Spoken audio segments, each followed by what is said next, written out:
This is the new SEC. This is the new SEC podcast. I'm Randall Ledet Jr. We got Hunter Zeisman here. Week 7 coming to you live. It's going to be a really fun week in the SEC. We have Oklahoma versus Texas. Red River Rivalry, first time ever in the SEC. We have number 9 Ole Miss taking on number 13 LSU. Should be a really exciting one. The spread there, I think, is about 3.5. And then we got some good games around the country, headlined by Ohio State and Oregon. It's where College Gameday is going to be going to. And so this episode, we're going to talk through just some of the top games around the country and give you our game previews across the SEC. And so, Hunter, what are you most excited for this weekend?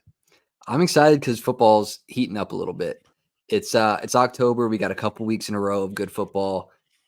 Last week we had a huge slate that turned out to be even better than what we expected with all the upsets. This week we're getting some more good games, some things that are going to paint the playoff picture. You mentioned Oregon, Ohio State being a big one. Probably the one I'm most excited for out of conference, as is probably the rest of the country. But in the conference, I'm most excited for the Ole Miss game. Seeing what they do against LSU for either team, getting a second loss here is pretty critical. So whichever one wins this is starting to pave their way to the playoffs. So I'm excited because every game now matters even a little bit more. Definitely. And I think I'm in the same boat as you. Like that LSU Ole Miss game excites me more than the Texas one. I think the Texas one's going to get more fanfare and more eyeballs and more coverage this week, just given it's the first ever Red River rivalry. But that Ole Miss LSU game is going to be really exciting. Outside the conference, looking at the ACC, Pitt versus Cal is interesting just from a playoff standings perspective. The ACC right now, standings-wise, is Clemson, then Miami, SMU, Virginia, and Pittsburgh. So Pittsburgh's 5-0. And then another interesting point from the ACC is no Miami or SMU in action this week. So both those teams ranked for the conference, and both those teams have buys. Yeah, Clemson's trying to make up some ground on Miami. They're probably right now, if it ended today, would be in the ACC championship. I like Cal's chances against Pittsburgh. I think Clemson's going to take it to Wake Forest. So a lot of ACC teams on bye. Big 12, though, big action all around. Yeah. Fox is loving this slate. They have Kansas State, number 18 in the nation, playing Colorado. I think you and I had talked about it before this episode. If Colorado wins, they might have a chance to get ranked at 5-1. And then another game in that conference, Arizona's playing BYU. So Arizona had a lot of hype this year with their quarterback and their receiver, who was in the Blitnikoff race at one point. 3-2 right now, but BYU 5-0. They've beaten SMU and they've beaten Kansas State, and so they're heading and leading the way in the Big 12. Yeah, and then the number 1 ranked team in the Big 12, Iowa State, undefeated against West Virginia. They're 3-point favorites there on the road. I like West Virginia's chances here. Iowa State with the out-of-conference win over Iowa, West Virginia dropping a couple, to get to this point. Right now, the Big 12 is kind of wide open, with the Utah game, with this game with K-State, Colorado. Even though they're not ranked, they're not really sitting that far back in the picture for this conference. So this week, all around the Big 12, I think is the most well-rounded schedule for them at putting some teams that are ranked in tough positions and getting some new teams into the mix. Definitely. And just looking at their schedule across this season, they did a good job of scheduling teams that, if you had to project, we're going to be in kind of the contention for the championship. And so you see a lot of those matchups, like you said, Arizona, BYU, and Iowa State, West Virginia. Looking at the Big Ten, going back there, another key game, I think, for the SEC spot is the Penn State USC game. Some SEC fans might want Penn State to lose to kind of put a blemish on their resume.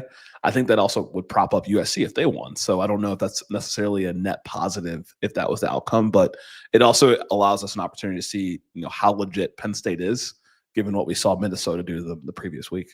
Yeah, and LSU coming into a big game this week.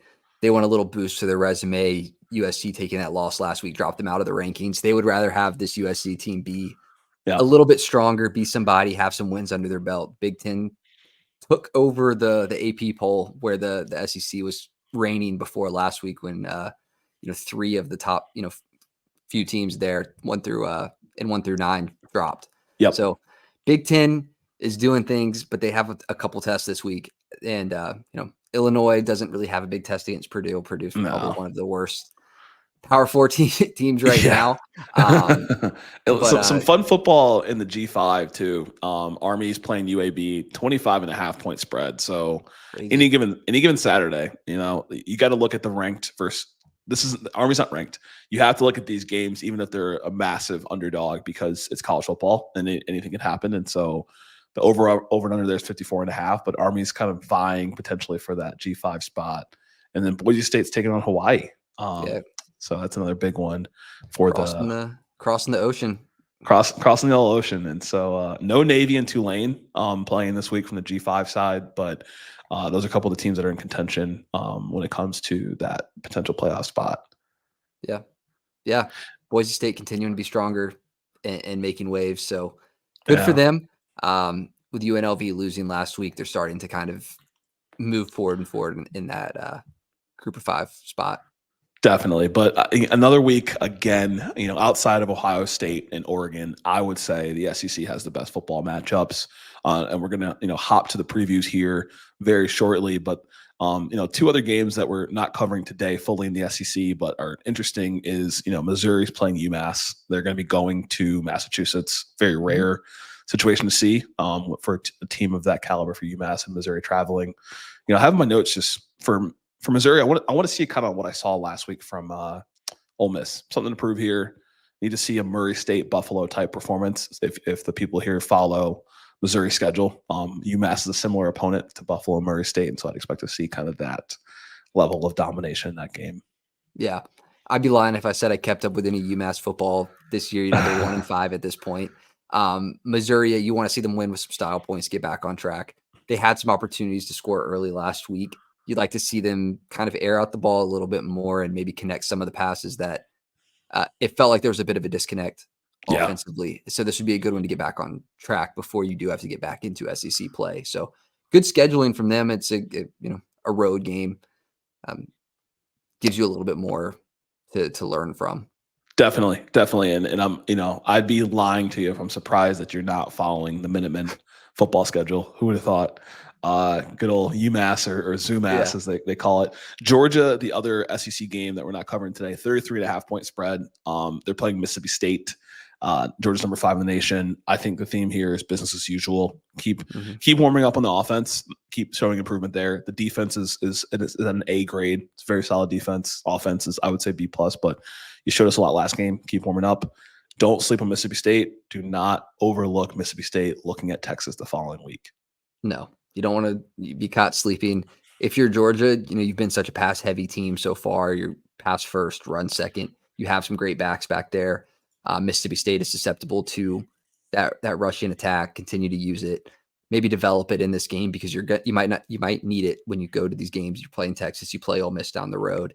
It's going to give you a more well-rounded offense. So it's a good game for Georgia to work on some things that maybe they didn't want to, bring out in previous weeks in case the game got closer, with Auburn or something like that.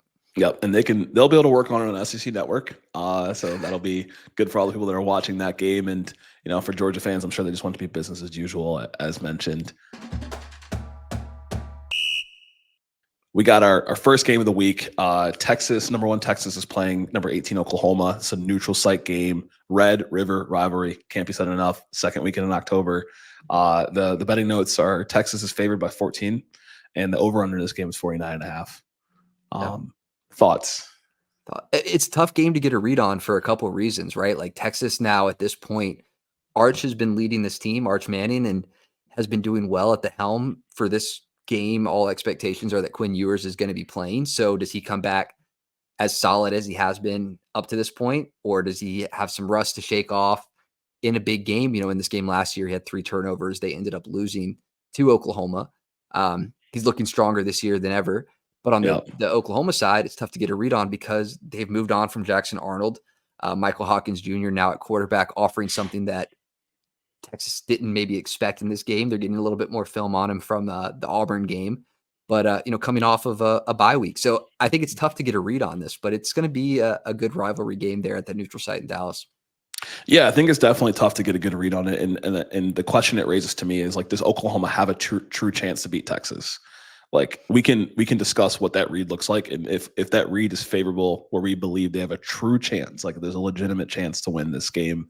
And you touched on it already. Oklahoma was able to come out last year and stun them in this game. Dylan Gabriel, who's now moved on to Oregon, looked really impressive for Oklahoma. Got the win.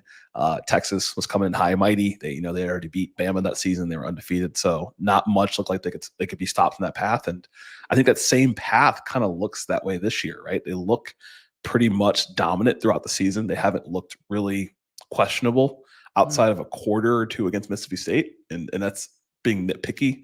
And so for Texas, it's can this offense continue to ball against a tough defense? Oklahoma right now is very efficient at kind of stopping and creating pressure in the pocket. We saw that against Tennessee, and we saw that against Auburn as well. And so to me, it's what can Texas do against that? From a pass protection perspective, they've looked really impressive. Arch Manning has looked good. Quinn Ewers, when he has played, has looked pretty solid as well. And so I would expect this offense to continue to ball, but Oklahoma has given some pretty quality teams some tests on defense, as well as teams that are not as quality, like Auburn. Yeah, Venables is creating the defensive pressure scheme that's been working well. Texas has incredible O-line play all year, so I'm not sure if it will work. They're going to bring a lot more guys to the pass rushing situation, leaving less in coverage. So for Oklahoma to win this game, they're going to need those design blitzes, those unique blitzes to work if they are going to win this game. If for whatever reason, Texas holds them off, or on the flip side, if they can't hold off that pass rush, it leaves guys open in coverage. Quinn Ewers is going to probably be able to find those guys as he's developed year over year into that. If you're Texas, you want to get some big plays, finding guys in space. You have playmakers at wide receiver. So I think that's going to be the big battle of the game is the Oklahoma pass rush. And they're getting their linebackers involved. Danny Stutzman has been great. Kip Lewis has been great in the pass rush, getting them mixed up, dropping into coverage, bringing the pressure. That's the O-line versus this defensive pressure is the story for this game. I would 100% agree. And, will this defense be able to do enough to kind of keep this game close to the offense, right? A close game does not equal the 14-point spread that's identified. And so, with that wild card being Michael Hawkins, have you seen enough to expect some upside from this game? Or do you still think there's some areas of opportunity that could pose as a risk when it comes to Oklahoma and that offense this game? Yeah, I think had they not had a bye this past weekend, I think I would be thinking differently about what this offense looks like with him at the helm. So he offers. Jackson Arnold was great on the ground, running the ball. I think Hawkins has a little bit more in the tank when it comes to that, and he's doing it well. He was effective when scrambling with Auburn. He went 6 for 61 on scrambles. He had 5 more designed runs in that game. Coming off of a bye week, knowing that he's the guy going forward, I think that Oklahoma has planned something a little bit more unique around his capabilities. They don't have a wide receiver core. They might be down 1 through 3 on their wide receiver list. Deion Burke's out, Jalil Farouk out. They're reaching down and kind of scrambling for guys to make plays. You got to have the quarterback doing that. So it depends on the offensive play calling and if he makes the right decisions when it comes to taking off and making things work with his legs. And I think that's really fair, right? And so if he can do what he has shown us from his legs, that changes kind of the game control in this game, especially with what we've seen from Oklahoma's rushing offense just not being that impressive, not really establishing a true number one running back just yet this season. So Hawkins can kind of be that guy. Looking at this game, what's your pick? I think that Oklahoma has a better shot in this game than maybe people are giving them credit for. It's a rivalry game, so anything can happen. And the defense is going to get pressure. I think Texas, looking how they did they only played Michigan, who we know Michigan isn't what maybe we thought they were at the beginning of the season, or some people knew that. I like Texas winning the game 27-17, not covering the spread. I think it'll be a good one. And we'll see Quinn Ewers back in action, which is always exciting. Yeah, definitely happy to see Quinn back. And I like that prediction, right? I think I feel similarly. I had 35-17 Texas, so they cover by winning by 18. The over hits with 52. And I expect Quinn to kind of, get back on his horse to show this country that he could potentially be the Heisman winner. He's got to play a little catch up there. But this offense just overpowers Oklahoma. I think Oklahoma will show progression, and they'll leave this game with not necessarily a moral victory, but like we can hang with other teams in this conference. It's unfortunate for them that they have to run into Texas in this particular game. And so the original question was, do they have a chance to beat them? Yes, they do. We talked about the keys. We talked about what they have to do from the defensive line perspective, creating pressure, et cetera, against Texas. But 35-17 on my end. South Carolina versus Alabama, 12 p.m. Eastern, ABC. It's going to be a 21-point spread for Alabama. And you know, for Bama this is your next test. This is your next test for Kalen DeBoer. Yeah. Beating teams fans expect you to beat with style round 2. You didn't pass round 1. That was Vanderbilt. This is round 2. Can Bama do that? And what does that look like when it comes to beating teams with style points like this? Yeah. They're going to have to win with style points, like you said, to get the fans happy. I've just been seeing so much Kalen DeBoer debate online, whether it comes to his close or defensive, on the defensive side, the play calling there, and players doing podcasts in the week. You have to come out and perform in this game. We know the offense is going to play well. They've played well in every game so far this year. It's been the defense trying to kind of keep up. And in a game like this, what I'm looking for is I want to see, and what you're looking for in a game like this is Alabama making defensive adjustments at half, defensive adjustments throughout the game to combat what South Carolina has. They have something similar to what Vanderbilt did. They have a running quarterback system that gave Alabama trouble last week. So what do you do going into the game this week? Hopefully you watch the film and do better than you did against Vanderbilt. You bring different looks. The defense isn't working, so you have to show something different. And this is a good game to do it in, because I think from an offensive standpoint, I don't think South Carolina looks as strong as some other teams that Alabama will play. So you have the opportunity maybe to throw some of those different looks out at a lower risk scenario. Yeah, and that's kind of been the story of the season, right? Throwing some of those looks out defensively. We've seen it on the offensive side for Alabama. They kind of held back some of their play calling in preparation for the game against Bama, and we saw that pay off from the offensive side. And so like you said, the story for Bama fans that follow this closely has been, what should we expect from a defensive improvement perspective? I think if you're a casual Bama watcher or a football watcher, you looked at Bama's offensive efficiency and the high scoring of their top 4 in the conference right now when it comes to points per game, and you're thinking, oh, this is the same old Bama. But I think people that really watch Bama closely have been looking at the defensive performance. On the other side for South Carolina, it's really, can this defense is this defense able to slow down Jalen Milroe? We haven't seen many teams this country do that. A lot of runs for Milroe last game and against Georgia, where he was barely getting touched. I think we saw a 19-yard scamper in the last game, design run. So I expect to see more of that. But it's really, what can South Carolina do to combat that? We didn't see that against Jackson Dart. Yeah. And from a passing perspective, they slowed him down rushing wise a little bit. He only had 55 yards. But will they be able to slow him down, and will that matter with this offensive output?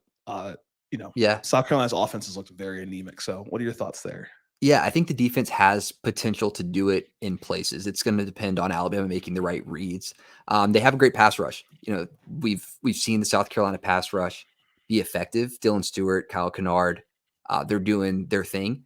Nick Emanwari is kind of the guy for them that's going to be that roaming safety around the field. They've used him in every position pretty much at a safety can play. And, he's going to be the one looking out for some of these big plays that Alabama's been getting, over the top to Ryan Williams, Jalen Milroe taking off. So I would expect him to be watching for some of those bigger plays. Right now, Alabama's starting to fire with all their weapons. We saw it last week. They got Ryan Williams, not his best game, but he still had, almost 100 yards and a touchdown. In half Jeremy a game, Bernard, pretty much. Yeah. Cole Adams, Kobe Prentice might be out this week, but Alabama is starting to get more and more guys involved. If they can get the running game involved, I don't think there's a way for South Carolina to slow them down, because I think the running game's been lacking just a little bit from the Alabama side. It definitely has. I mean, we saw, I think Jam Miller had a touchdown last week. Justice Haynes, he may have had one as well. I know for sure Jam did. It's going off my memory there. And, for South Carolina, the keys to this game is going to be controlling the possession of the football and limiting turnovers. Get back to that rushing offense that we saw against Kentucky, that we saw, against Akron, other teams where Raheem Sanders is getting his, and Lenore Sellers is getting his, like he was against LSU. If you get back to that performance against a Alabama defense that has shown LSU-like gaps when it comes to stopping, Vanderbilt is top 4 in the conference when it comes to points scored. So they're a high-powered offense, but Alabama showed that there's opportunities to rush on this offense. And so that's where South Carolina keys this game. Control the possession, because Bama will take advantage of those turnovers and score on them. And here in the new SC podcast, taking advantage of turnovers means scoring on them, not running the clock out. And also establishing a run early to control the time of possession. That was what, again, blueprint Vanderbilt game. They had the ball for 40 plus minutes. So it's hard for Bama to beat you when they don't have the ball. And that's what South Carolina has done well. Last key for them is getting some resemblance and familiarity of a passing game. Right now, Lenore Sellers only has 2 touchdowns in the year in the air.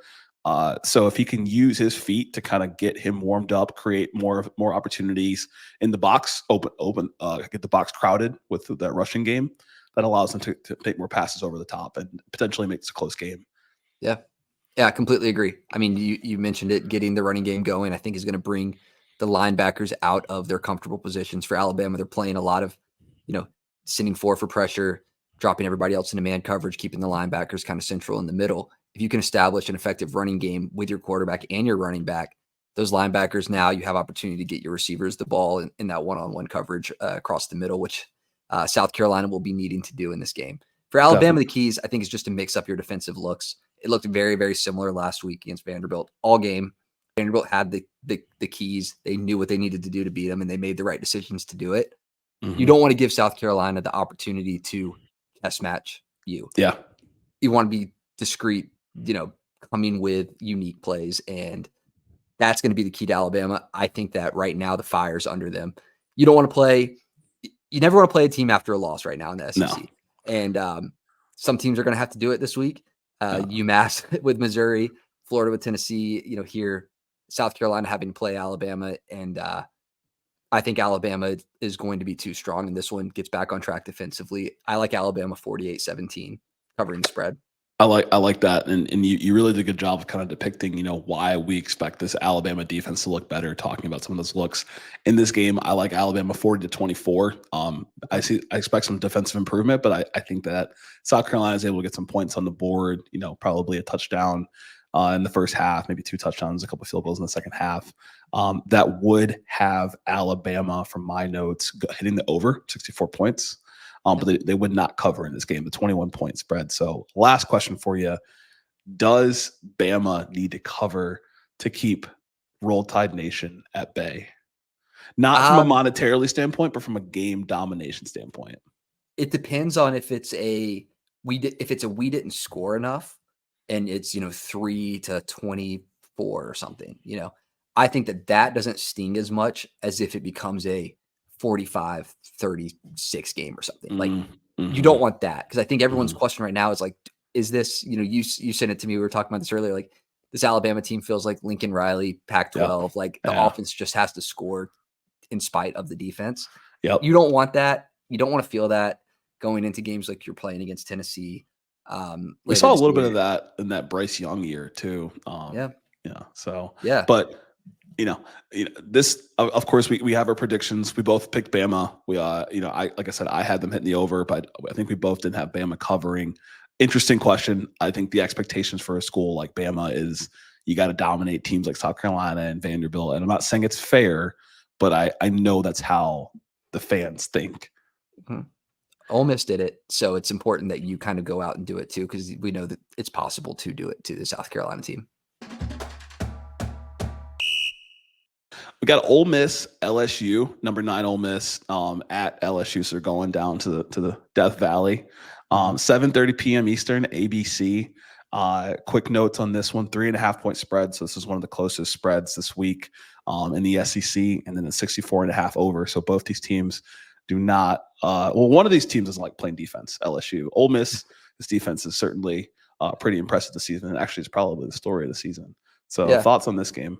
Yeah, you mentioned it. Ole Miss defense kind of being the story of the season for them. We said it in our last episode that right now the Ole Miss defense is going to be what propels them to win games. Especially, LSU right now coming off a bye. Ole Miss had to play last week. Kind of treated it like a bye with how much they ran. South Carolina, but they left that game down. They're maybe one of their best offensive players in Trey Harris right now, not looking like he's going to be playing this weekend. So the defense for Ole Miss is going to need to be the key piece for them if the offense can't get it going without their star player. They're pressuring quarterbacks, and we saw in the South Carolina LSU game that you can pressure Nussmeier and force him to make mistakes. If you don't get pressure on him, he's very, very good at finding guys that are open, and he has good receivers who can get open. So I think that is how I'm feeling for this game, that if Ole Miss wants to win, the defense needs to get to Nussmeier early and often. Yep. And it's Nuss bus versus darts only. And so for Ole Miss, it's, is this defense for real? And if it is, show me again. You showed me last week. You locked down South Carolina 3 points. Prove it again this week. If this defense doesn't look legit, can Ole Miss win in a shootout? It's going to be tough with question for me. It's going to be tough without Trey Harris. When you think about the power rankings, Ole Miss for me was behind LSU for a couple different reasons, and injuries play a role, right? We don't know how long Trey Harris is going to be out, as a massive piece to be missing compared to you look at the receiving core over at LSU. Still has Kyron Lacey healthy, very impressive. And so for Ole Miss, want to see more of what we saw from Jackson Dart last week. 2 touchdowns, I think, for him, and getting multiple players involved. Henry Parrish had a solid game against this LSU defense that has shown some vulnerabilities against UCLA, against USC. Looked much improving in South Alabama, and I think that says something. But this is an opportunity for LSU on their side to show that they can slow down a team like Ole Miss, who has what some would say is a playoff offense. Yeah, absolutely. And LSU's defense right now is not their key to winning games. It is that offense. But, you lose a guy out there in Trey Harris on the other side of the ball, and you're like, okay, well, now we need to game plan for something a little bit different. Juice Wells kind of being their number one target now. Mm-hmm. And if you can stop the running game for Ole Miss, if you're LSU, that's going to be how you force this team into being one-dimensional. They don't have that guy that they can really they don't have a guy like Trey Harris who they're throwing the deep ball to consistently. And if they're not running with Henry Parrish, you start to kind of limit Jackson Dart's capability to be effective. So I think that LSU has the potential to do that. I think that LSU also has the potential to score on this Ole Miss defense if they can keep Nuss clean. Definitely. And Caden Durham for LSU's looked pretty impressive this season. And I just, if you're looking for a game where Ole Miss's defense didn't look as impressive, the only thing you can really point to is the UK game, which is test 1 of 2 for them this season, I would say, with South Carolina and UK. So I like Caden Durham. I think that he could be a key to this game. I'm still not entirely convinced on LSU's running offense right now. They're running the committee. Caden Durham's kind of taking a lead here after the Emory injury. I mean, right now, majority of I think about a third from what I remember of LSU's rushing yards are coming on breakout plays. So they're not running super effectively. And I think, their only loss this year, it felt like the running game was what slowed them down from the passing attack they were really effective on. So I want to see that. I want to see Caden Durham come out and show that he can run consistently. The big play he had last week, the 86-yarder, not last week, but in the previous game. Yeah. So we can see something like that. It'd be good. We'd love to see it, right? And back to the with Ole Miss's defense being real or not, this defense is giving up less than 50 yards, I think, on the ground when it comes to rushing. So LSU definitely has their hands cut out. Or their work cut out for them here when it comes to trying to run the ball on them. And for LSU, it's who do you expect to have a bigger game this game? Jackson Dart or Garrett Nussmeier, aka Nuss Bus? I expect Nussmeier to have a bigger game. Right now, his favorite target is Mason Taylor, big tight end. But we are seeing Ole Miss's linebackers playing well in coverage. We talk about Chris Paul Jr. in every game, and he's been great in coverage when they need him to be. But you have Kyron Lacey, you have Aaron Anderson, guys that get great separation, guys that get open. So I think that Nussmeier has a bigger game here but I don't expect Ole Miss's offense to slow down. Yeah. From a coaching standpoint, it's two good coaches in the SEC, Kiffin versus Kelly. I told you before we did this, it's a chess match between these two. They both want to win, one loss each. They're kind of looking down the barrel of their schedule and saying, okay, LSU has Alabama still. Ole Miss, they'll play Georgia this year. Yeah. So they're looking at this game like whichever one of us wins this, it's really setting us up for success to make the playoffs because we know 2 losses can get you in for sure. 3, Three's dicey, and LSU's got an upper hand here because they don't have any conference losses yet. So the USC loss, the jury's out on how good or bad that looks, and we've seen from the committee that early season losses, men in black fashion, you flash the little light in the face, and you kind of forget about it. It was so long ago. But this game for both teams will matter for playoff contention. I like the Tigers, in the swamp. I'm Creole. I'm going to go with LSU 35-31. They cover and the over hits with 66 points in this one. Ole Miss's defense is legit. I don't think it'll be a full shootout. And my question was, can Ole Miss win in a shootout? I think they can, but 35-31, I think LSU does enough. They got the mystique of Death Valley and out in Baton Rouge. Yeah, Go Tigers. Hey, it could happen. It can happen for sure. I mean, it's a good matchup here. I like Ole Miss 31-27. Close game, pulling it out. I could see, I mentioned us going to have a good game here. I could still see Ole Miss getting some pressure and forcing a turnover to shift the tides late in this game. So the defenses I talked about so well, I don't know, if the score necessarily reflects that, because these offenses do have really good quarterbacks at the helm that can make plays. So 31-27 Ole Miss on my side, but it could go either way.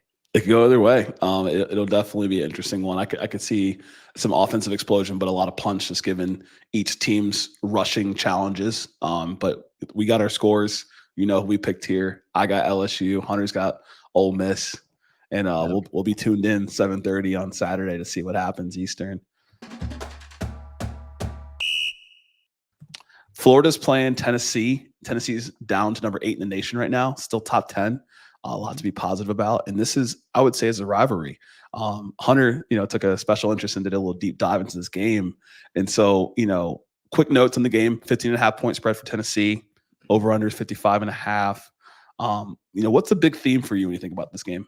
Yeah, the big theme here, I think, coming into it is Florida coming in with confidence. Like they started the year in that Miami game and they looked defeated walking around the field even while play was going on.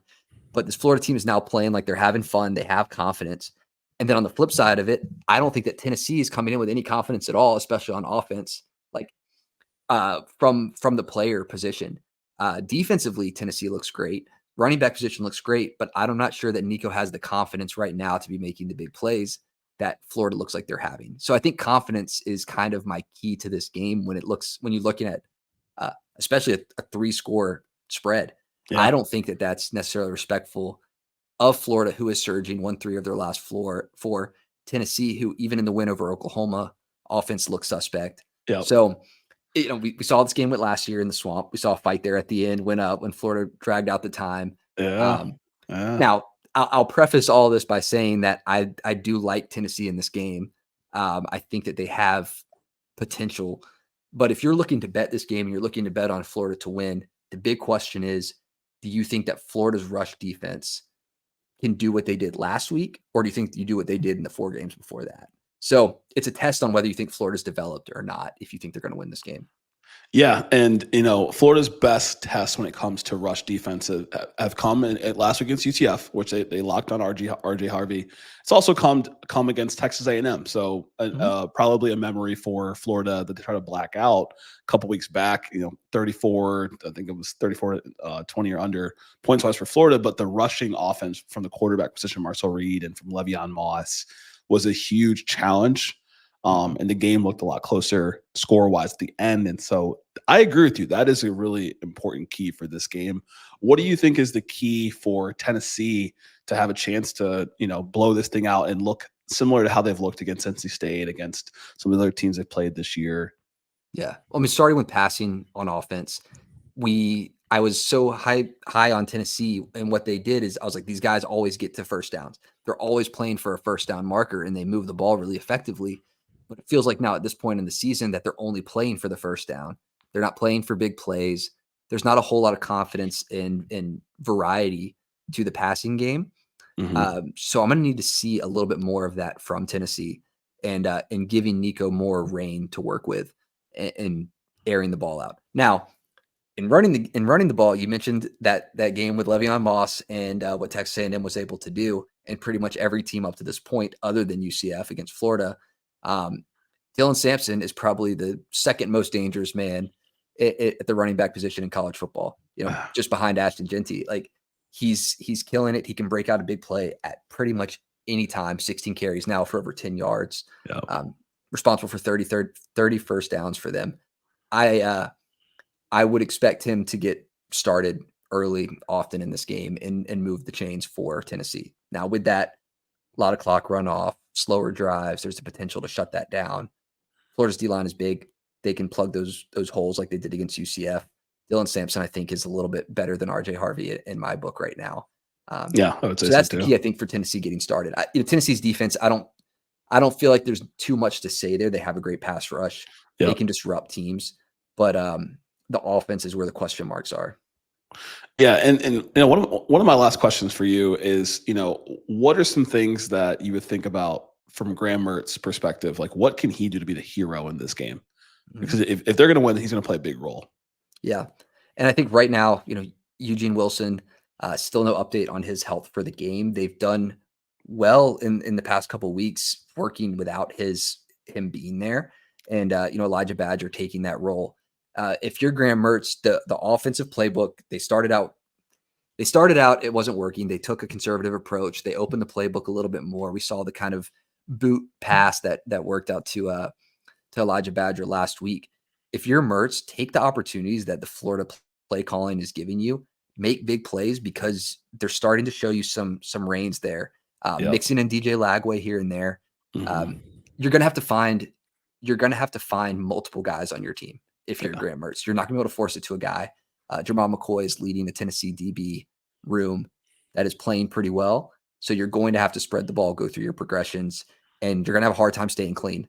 So, he's not a big time scrambler, improviser, but you're going to have to just make the most with every drop back that you have. Definitely. And you got to count on guys, like you said, like Elijah Badger, who you can count on for some big plays. You can count on to be reliable and kind of take on some of the brunt of the work that Eugene Wilson has been missing out on these past couple of weeks. But a lot of positives from the Florida side. Obviously, they've won 2 straight. Still positives from the Tennessee side. You drop one game, but this offense has still looked impressive, but just vulnerable. Defenses looked just as dominant as they have. Arkansas gave them some fits. And so what's your final prediction on this game? Yeah. Final prediction. Like I said, I think that Tennessee still wins the game. I like Florida to cover. I don't think that Tennessee's offense is 3 scores better in this. So I like Tennessee winning 27-20, under on the point total. Florida gets some things going. They might get their running game going. So I got Florida 27-20. Tennessee 27-20. All right. Should be a good one. A good one. And so if you're listening here, please let us know what you think. Who's going to win this one? We got Vanderbilt playing Kentucky, 7:45 SEC Network. Both these teams looking for their second straight SEC win. Both these teams coming off big upsets of Ole Miss for Kentucky and the Alabama Crimson Tide for Vanderbilt. Yeah. Should be a good one. Should be a really good one. Yeah, Kentucky coming in as 14-point favorites, which to me seems a little bit excessive. Low point total on the game, 46.5. You mentioned both teams coming in off of a big win, Kentucky having the bye week to break it up. Which team do you think is coming into this game with the most momentum, and how do you feel they're going to bring that momentum to it? Yeah, I would say naturally, I think that Vanderbilt's coming in with the most momentum. You beat the number 1 team in the country last week. I think Vanderbilt has collectively looked more impressive throughout this season. If for people that have watched them, you beat VT week 1. You beat Alcorn State, teams that you're supposed to beat. You beat them pretty handedly. Although you lost to Georgia State, you were up by 12 going into the fourth quarter. You were very close to beating Missouri before we saw them, get dominated into College Station last week. And so I think Vanderbilt has the most momentum here. They also have a top 5 offense in this country, or in the SEC, when it comes to points per game. And there's only 4 teams ahead of them. And those teams are UT, the real UT, Tennessee, Texas, Alabama, and Ole Miss. So they're in very elite company offensively, on top of the momentum from what we've seen this season. Yeah, and they've been doing it all behind a very unique offense with Pavia making a lot of option plays, the right reads, getting the pass game kind of going last week against Alabama. Kentucky's defense has proved hard to score on unless you're South Carolina. Is Vanderbilt, what's the key for Vanderbilt to be able to move the ball against this Kentucky defense? Is it business as usual, keep it up, or are they going to have to bring something different? Yeah, really great point. I mean, if you take the blueprint of what I would say, what South Carolina was able to do is it's run the ball. And I don't know if this Kentucky team is the same team that we saw 2 weeks ago. I'm just be completely honest with you. But if we're going to go off of that, and I think that's kind of my gauge, we're going to have to see them do what Vanderbilt's done all season, right? Diego Pavia is the leading rusher for the team. You need to see more from Cedric Alexander. He's got 5 touchdowns in the season, played a huge role last week with 2 touchdowns. And so I expect him to play, a big role in this game if they want to stifle this Kentucky defense that's only given up 13.4 points a game, right? I also want to see more from, Junior Sterile from the receiving side. Last week this season he's got 2 touchdowns, the Nashville native. So I'm sure he was very excited to beat Alabama last week. But those guys on top of Eli Stowers are going to play a key role. But bringing it full circle, it's going to be what this team could do on the ground. Going to need to see a lot from Pavia. Going to need to see a lot from Cedric Alexander and AJ Newberry from Vanderbilt's side to control the tempo of this game and to stifle this Kentucky defense. Yeah. And then flip side of the ball, you were high coming into this year on the Kentucky wide receiver room. They didn't do it early. And then the past couple of weeks, they've kind of looked like they have something to show, especially in the Ole Miss game. What are the keys for Kentucky's offense to be able to score against Vanderbilt's defense, which has proved that they can get scored on? Yeah, defensively or offensively for Kentucky, what they should try to establish is work on what's working, the rushing game. Dime Sunwo-Kambarye has been looking really impressive, played a key role in them winning against Ole Miss. Get him rolling, just getting him carries. It's not even necessarily from a yards perspective. I think, most games where he gets more than 10 carries, they find themselves winning. I think in the air, want to see Brock build off of what we saw prior to the bye. He was able to make some key plays to Barry Brown, to Dane Key. Get Dane Key warm early. This Vanderbilt defense right now is bottom in the conference. I think they're like bottom 3, giving up 231 passing yards a game. The challenge is for Kentucky, they haven't looked overly impressive this season in the air. But this defense, led by Langston Patterson from a linebacker perspective, has shown that they can give up big plays. You saw it against Bama with Ryan Williams, big 50-plus yarder in that game. You saw it on the ground as well with Milroe and with Jam Miller. And so it's a defense that can make stops when they need to. It's not a defense that's looked overly impressive, whether it's against G5 competition like Georgia State or teams like Bama last week. Yeah. No. I completely agree. I would love to see Dane Key get going early. He made some great catches. Some him and Barry and Brown both came down with some balls that I thought that were going to fall to the dirt in that last game. So getting them going early, getting the running game going for Vanderbilt.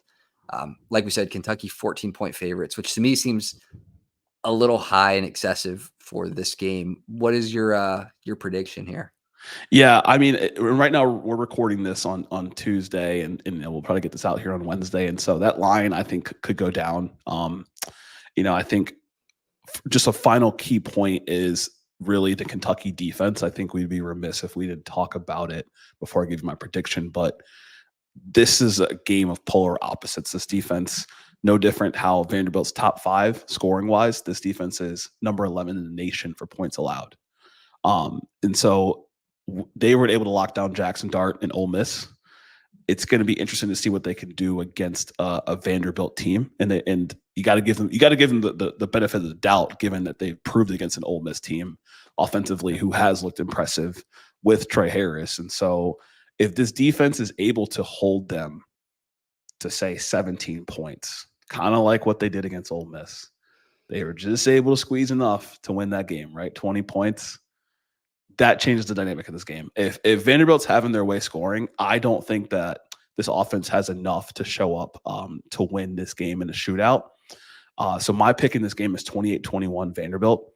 The over hits 49 points, and I think Vanderbilt covers in this game. Okay. All right. I like it. I got Vanderbilt winning 24-23 just for what it's worth. I like Vanderbilt now. I mean, I guess as an Alabama fan, you kind of want to see Vanderbilt win games. Weird position to be in. It is rooting for Vanderbilt now. But this is the new SEC though. So hey, I'm rooting for every SEC team to at least show up, make games competitive, and play good football. So definitely. It should be a fun one. It's gonna be on SEC Network, as we mentioned. Two teams in very, very peculiar positions.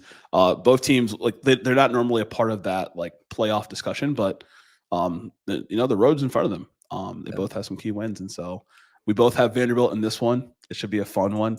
If you enjoyed this episode, please like, follow, subscribe. This is a new SEC podcast.